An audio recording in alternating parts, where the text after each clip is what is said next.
I love music. It's kind of where I shined at, but it was more dance hall reggae, and I'm American. Well, I'm Panamanian, but that wasn't my music of choice. It wasn't my Okay. genre at the Okay. time. So it was his thing. So I kind of just supported him actually, Okay. right? And he brought situations to me, and we kind of just discussed it together as a unit. But ultimately, it was more his thing than it was mine. Welcome to the Share the Wealth Show, where minority professionals can learn to escape the racial wealth gap and catapult themselves into abundance. Your host, Nicole Pendergrass, grew her net worth from being negative to multiple six figures. Join her on her investigative mission to expose secret strategies of the wealthy so we can all have the tools needed to build the life and legacy we were created to possess. Now it's time for the show.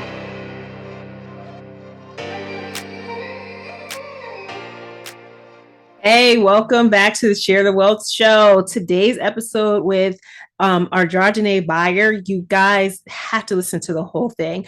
I'll have her bio in the show notes, but ultimately, she is a serial entrepreneur and has really faced so many difficulties and roadblocks in her journey, and she never stopped. She always looking, or not even looking, but letting that next thing come to her and speak to her. And then the ultimate thing is she would take action and she would learn as much as she can, and then she would implement and she would jump in. She would ask the questions. She would just do it. She was not very scared to invest in herself, right? And to do that next thing. So we talk about, I can't even give away all the things that we talk about, but let me just tell you, she has a 9 to 5 currently. She is now has enough income to replace her W-2 salary, but she's still working and she has a plan to slowly step out of it. But she's been using her job and leveraging that to be able to get her into these other businesses and entrepreneurship ventures that she's been doing.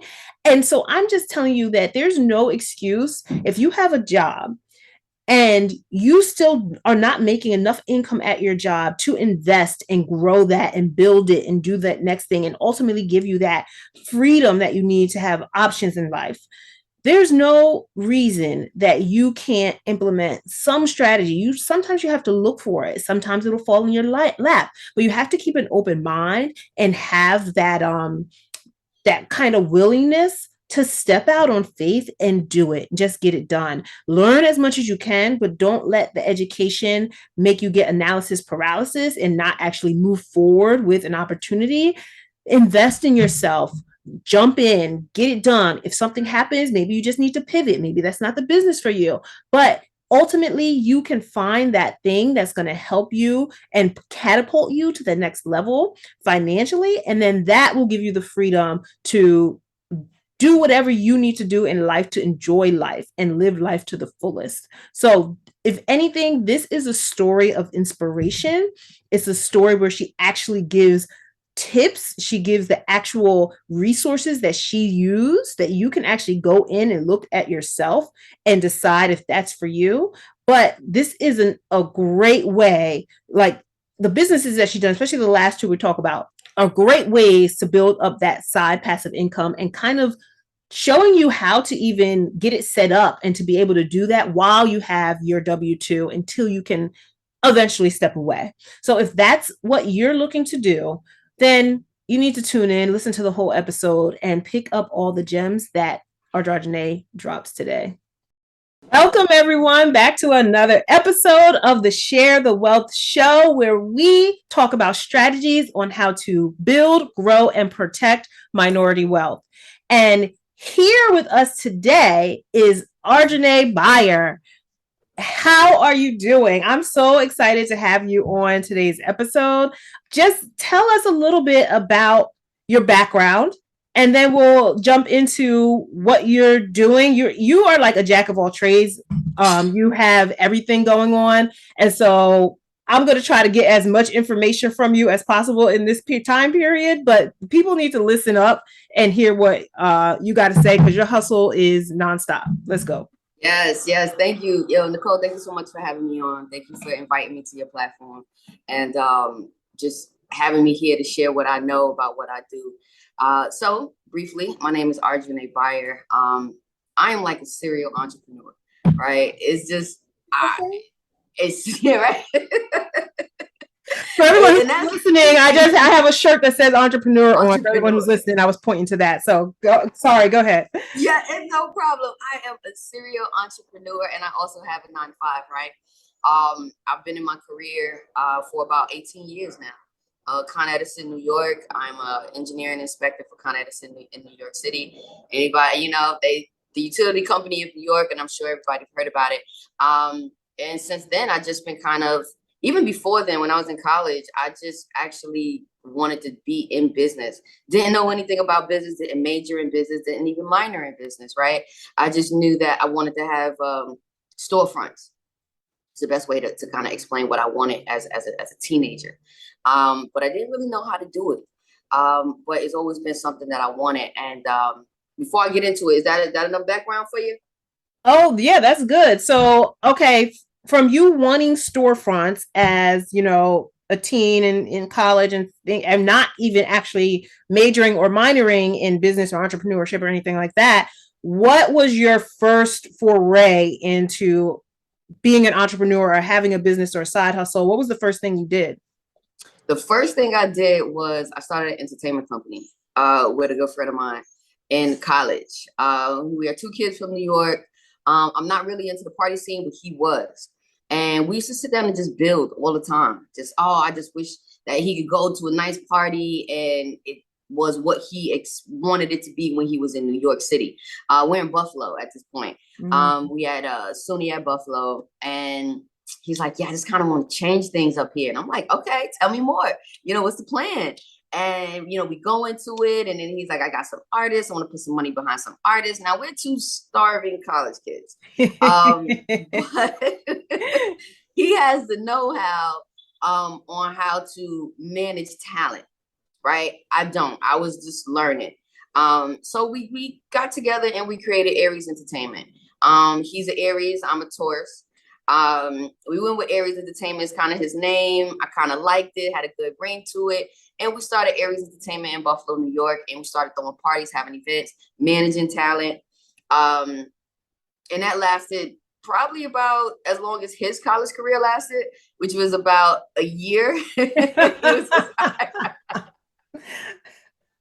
Okay. Wait, let me interject there real quick. So one thing that I know people may have an issue with, thinking about partnering with someone who has a skill set, but not knowing what your skill set is or your value add into that partnership would be. So what was it about you or what you could bring to the table that made him want to partner with you? I'll be honest with you. I don't understand. I don't know. I don't know. I mean, we were so young, right? It is just like two people that got along, two people that had a great friendship, and we wanted to do something together. I didn't know what it took to actually find a partner in business at that time. Mm-hmm. I just thought it just sounds great. Let's just do it. It probably wasn't the best business decision for both of us, right? It really wasn't. I wasn't into the entertainment business, although my major was communications, right? So I was in the video production aspect of it, right? And I wanted to do videos. I wanted to do music videos. I wanted to direct movies. Like that was my thing. Okay.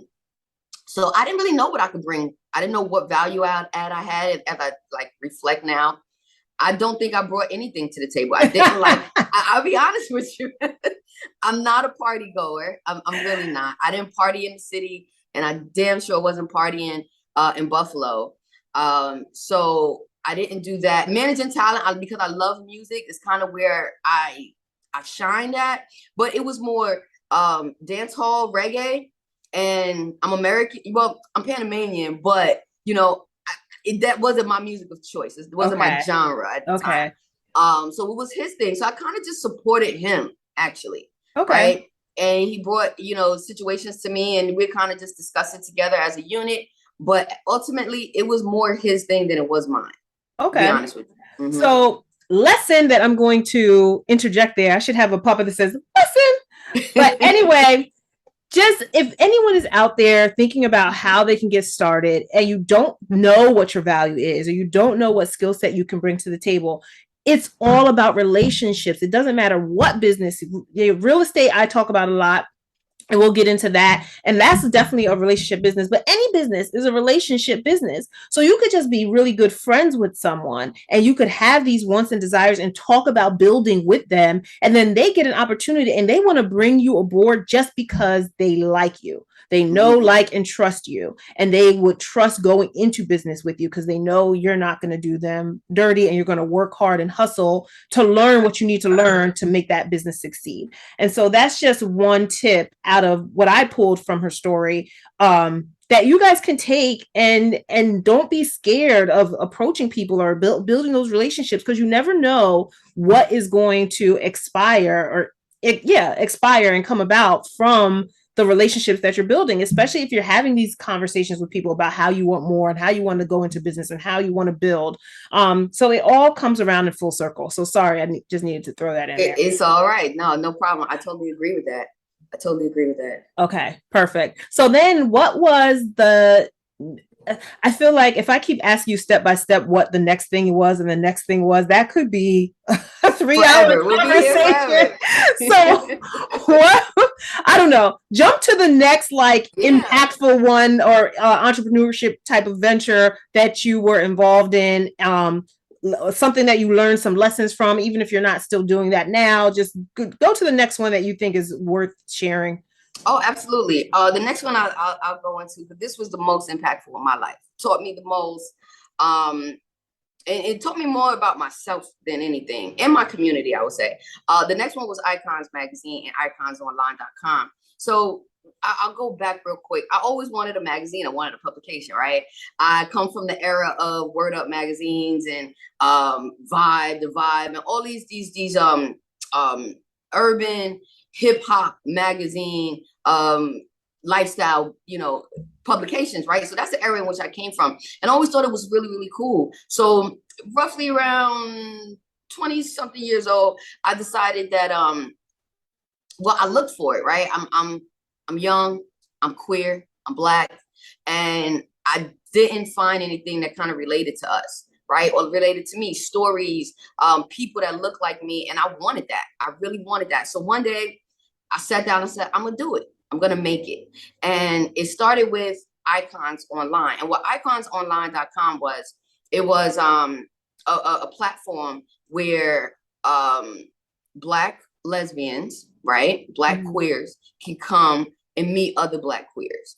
So it served as like a MySpace for Black lesbians, right? Okay. And Black and just a safe queer space, right? And it told you the way I set it up, it was like a MySpace and maybe like a shade room together. Because what I would do is I would talk about, that's what brought people to the website before they even created a profile and stayed on the website long, was I brought people there because of news and entertainment that was happening in the community, in Black queer community. Okay. So once that came, then I was like, okay, I'm getting a lot of visitors.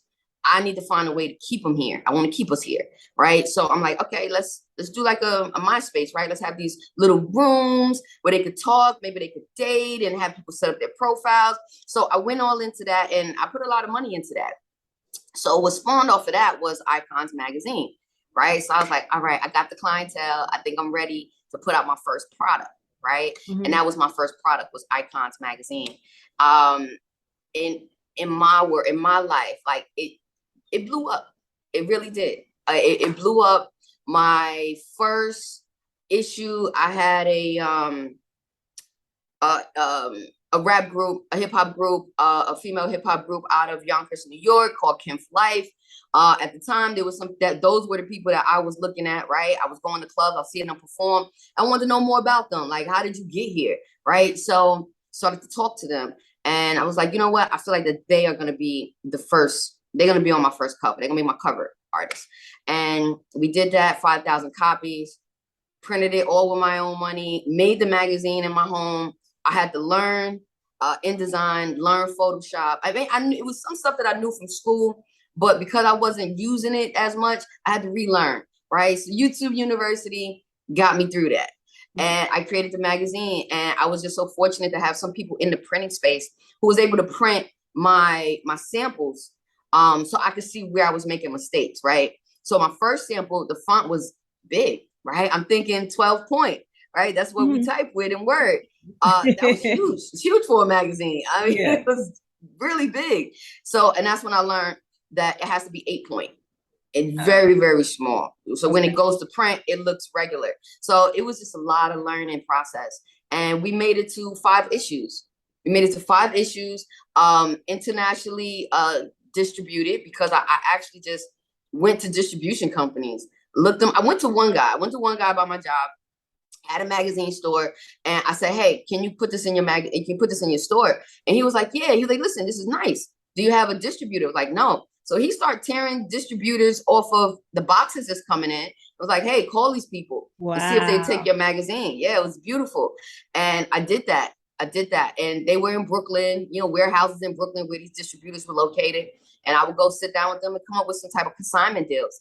And I got my magazine on newsstands in Texas, Atlanta, Chicago. And wow. That's crazy how things just fall into place. Like you just see a need and you start fulfilling it. And that's like the ultimate,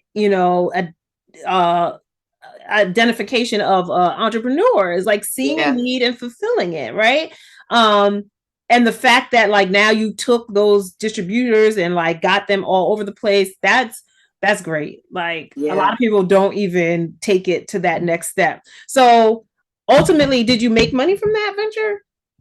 Yes, I made money, not a lot of money. Okay, so then it was now we go into the business part of it, right? So it's like, okay, I could produce this magazine. That's great. I could create that. Now it's the business part of it. The money's coming in, accounts it just wasn't right. Everything's coming into my personal account, which my rent comes out of and all my other utility bills come out of. And the money just wasn't being allocated right. You understand what I'm saying? And that's all on me, right? Because I'm I'm the head of the thing. So again, so I'm just kind of taking my savings and just reinvesting it into the business, and whatever money's coming in, I'm reinvesting it into the business. To the point where, I was almost homeless, yeah, I couldn't pay my rent. We had a 1-year anniversary, and I wanted to have the cover model at the time. She was a actress, Lachey Hecker, who was on The Game at the time. And it was called The Sexy Issue. And we did this beautiful pinup model type of thing, 50s theme.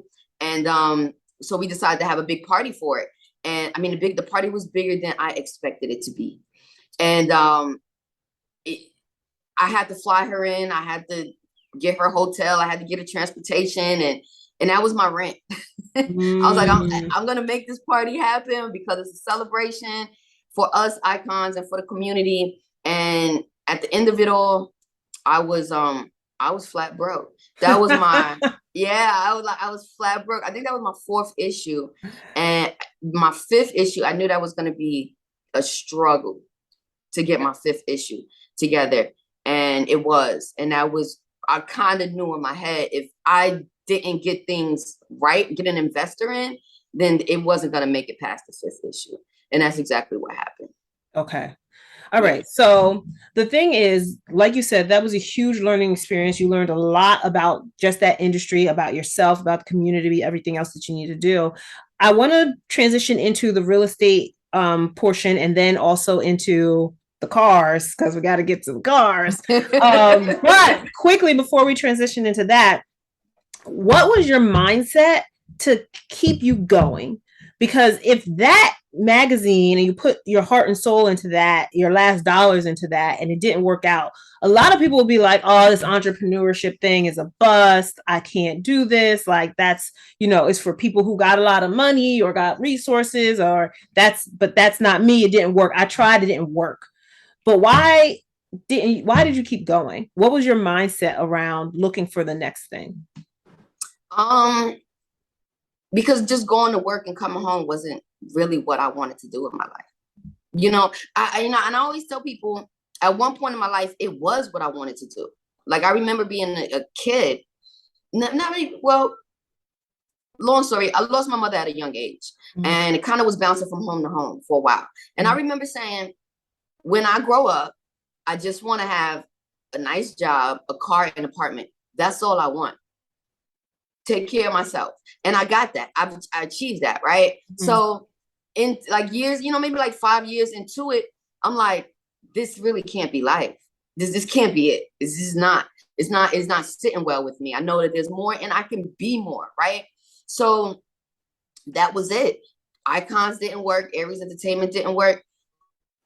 I just didn't give up. I didn't so much look for anything, to be honest with you. I just kind of went through life, regular, mediocre, very mediocre life, go to work, come home, until something stood out for me, right? I didn't look for the next thing. I didn't look up ways to make money. I didn't do any of that. I just wanted it to come to me naturally, just like IKONS came to me in somewhat Aries Entertainment. So I was just like, okay, when I'm just going to save my money, put my money up. And when that time comes, I'll be ready. Hopefully I'll recognize what God is telling me to do. Okay. And so is that how was real estate that next thing, or how did you get into real estate? Yeah, I think real estate was the next thing. I know nothing about real estate. I was jogging one day. I'm up in Rochester, New York, visiting my sister like I always do, and wanted to go out for a run. I see a house on a corner for sale. I didn't really think nothing of it. It was my wife at the time. She was like, we should look at that. And I'm like, for what? And she was like, so we can have a place to come when we come up here. We come up here so often and we're always staying with your sister. Maybe we can have our own place. I'm like, okay, it's not a bad idea. I'll look into it. So we look into it, we get the agent there. And when we actually walk the property, it looked like a single family home. But once you got inside, they actually put an addition to it, about 700, 800 square feet, where it served as a doctor's office. So as soon as I went in there, I was like, wow, this is it's an interesting setup. If I could probably rent this, if I could renovate it. And I'm talking to the realtor, like, hey, what you think about that? She's like, yeah, you can make it into a 2-bedroom. And again, I know nothing about real estate, so I know nothing about having to get it zoned, right? I have to go ask for permission to do this, okay? But nonetheless, I bought it. I bought the place. Very inexpensive. And once I decided, once I knew what I could get for the rent, it was kind of like a no-brainer for me. I know nothing about real estate. All I know is I asked her, how much is it going to cost me out of pocket to own it? It was like $8,000. I said, okay, let's do it. Once I got it, I renovated that side. Like I said, got a 2-bedroom, made it a 2-bedroom, decided to rent it. And then on the other side, I put a family over there. My sister was staying there for a short amount of time. And next thing I know, I'm making like twice as much as the mortgage, right? Like cash flow, And I'm like, this is good. This is okay. Let me think. Okay, I make X amount of dollars a month from my job. I'm almost at the half point with this one property, right? 2 doors, 1 property. If I get 5 more of these, my job will be an option, like a real option. So that's then my mindset started going. So I was like, all right, I'm gonna pick up 1 a year, right? I'm just gonna work hard. I'm gonna save all my overtime money. And I'm gonna just, in October, I'm gonna start looking for a house. Hopefully I'll close in December, right? That was my process. And that was in 2016, 2017, 2018, thumbs up, right? 1 property a year. And then I'm like, this is moving too slow. It's too slow. Wow. Yeah. Some people just aspire to 1 property a year. And you're like, that's too slow for me. It's too slow. It's too slow. It's not picking up. I want to make more. I want to be out my job. I really want this thing to be an option. I want to see if this works.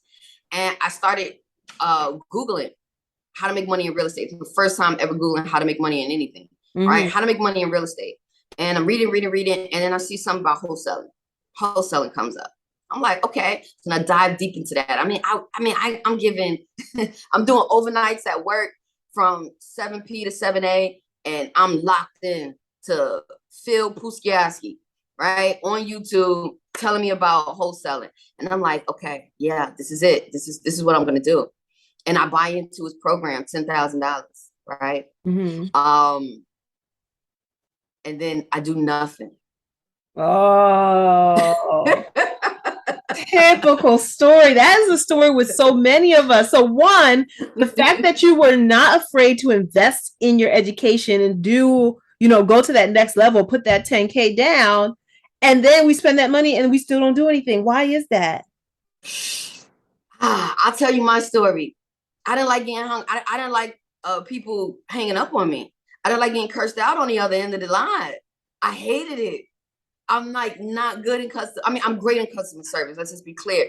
But that part of customer service is not my favorite part. It's really not. So the cold And calling was cold not calling, it. man, I took it personal, you know. I'm like, no, I'm really here to help you. I'm really here to help. I promise you. No, you're gonna lowball me. And I'm like, no, I'm not, but I am. I know what I'm here to do. I'm here to see if this works for you. And it's gonna be a low ball, right? I'm gonna start low. So I didn't like it. I didn't like it. And that's where I started to just not do the program, you know? And it's a great program. And I'm sure if I did it, I probably would have been successful at it in that program. So long story short, I started putting things out. Hey, this is what I'm doing on social media. A friend hit me up and said, hey, I'm wholesaling too, and I'm in Jersey. Let's link up. So we link up and we become partners. Again, something that I didn't research my partner. I didn't see if our values align, right? I didn't see if we were out for the same things. I'm literally out to help people. My partner is more of like, they see the money, right? Like, and I get it, right? Sometimes that's what we're driven by in the beginning. And sometimes it turns for us, but sometimes it don't work. So it's like, okay, he wants the money. He wants to get these deals closed. And I'm like, okay, but I really want to help. So I don't want to turn away somebody who it might be a $5,000 assignment fee. I don't want to turn that away if we can help, right? Yeah. Because I'm not in it for the money at that moment, right? I have a great job. You know, I make good money. So no, I really want to help the people. So we just wasn't clicking, you know, after a while, which is okay. It's all right. And we decided that we would go our separate ways, you know, and plus my time I didn't have the time that I thought I had, you know, when it came to this. So fast forward, I decided to get me a VA because I didn't want to do the cold calling. Trained a VA and it wholesaling off to the races. 2018, did well. Our first assignment fee was about 20 grand here in New Jersey. Yep, our first deal. Nice. And see, look at that. This whole story is all about pushing through obstacles, and pushing through setbacks. Like, you just kept going, right? And to find okay, I don't like the cold calling. That's like the book Who Not How. So you're like, I don't like it, but who can I get to do it? Because that's a necessary component of making this business work, right? And so now you got the virtual assistant. They did it because now, they don't have that emotional attachment. They don't care. This is about their paycheck. So they need to just do it and get it done, right? And they don't got to take it personally. I'm sorry, but I'm just the employee, or I'm just paid to do this. I'm just helping, you know what I mean? So they have some way to defer that anger off onto somebody else until they find the person who is open to it and they can direct them to you. So that's a fantastic way to keep moving and pushing it through. Because I was going to ask how that happened, because I'm like, I know you've done wholesale. So if you weren't doing the program, how did that transfer into now you've done doing wholesales? So since 2018, about how many wholesales have you done? We've done upwards of about 12. Okay. 12 deals. Nice. 18, yeah. We had, I mean, big paydays. I mean, our biggest payday was about 40 something, 50,000. Nice. We had one that was, and with wholesale, I don't know if you know anybody that knows, a lot of deals, some deals just don't fall through, right? You can have the biggest deal, one of our best deals. I mean, we're talking about over $100,000. Come to find out, the seller wasn't honest with us, and they actually didn't own the property because they lost it in the tax deed. And we were at closing, and we even had the buyer. Once we found out, we told the buyer, and the buyer was like, I don't care. Because it didn't show up on the title search. It didn't show up. They were still just the about owners. to ask about title. Okay. Yeah, we ran title. They were still the owners, and that the deed hasn't been transferred over. So when we did a little bit more research, we found out who the people were. We called them, and he was like, yeah, I haven't received the deed yet. And he'd been closed on this property for over a year. Wow. Yeah, for over a year. And he still hadn't received a deed a year later. No.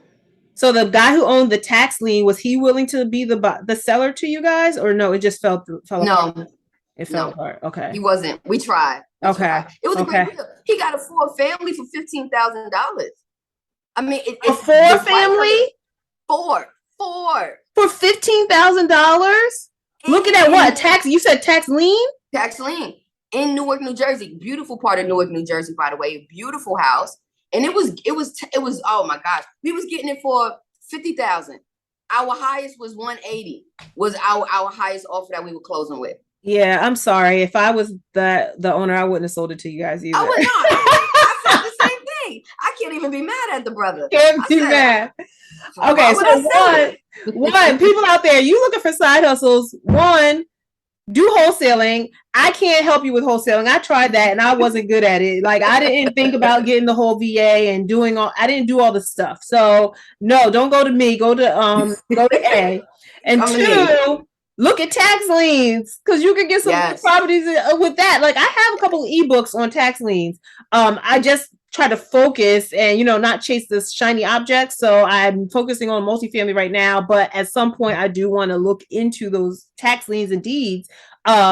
So if anybody's interested, I'm offering to send you my ebook on tax liens and deeds. If you want that, just reach out, message me. My contact information is always in the show notes. Okay, guys, don't kill me, but I'm going to have to cut this episode short. This is too juicy, and we need to do this in a part 2. So stay tuned for the next episode that airs, and you can hear the rest of our conversation. Did you love this episode of Share the Wealth Show? Be sure to connect with Nicole by following her on LinkedIn, Instagram, or Facebook. If you picked up any of the gems that were dropped by today's guest, make sure you not only put them in your bag, but if you know of someone who would benefit from this information, don't keep it to yourself. Share the wealth and make sure to leave us a rating and review. We'll see you for next week's episode. Subscribe so you'll be notified.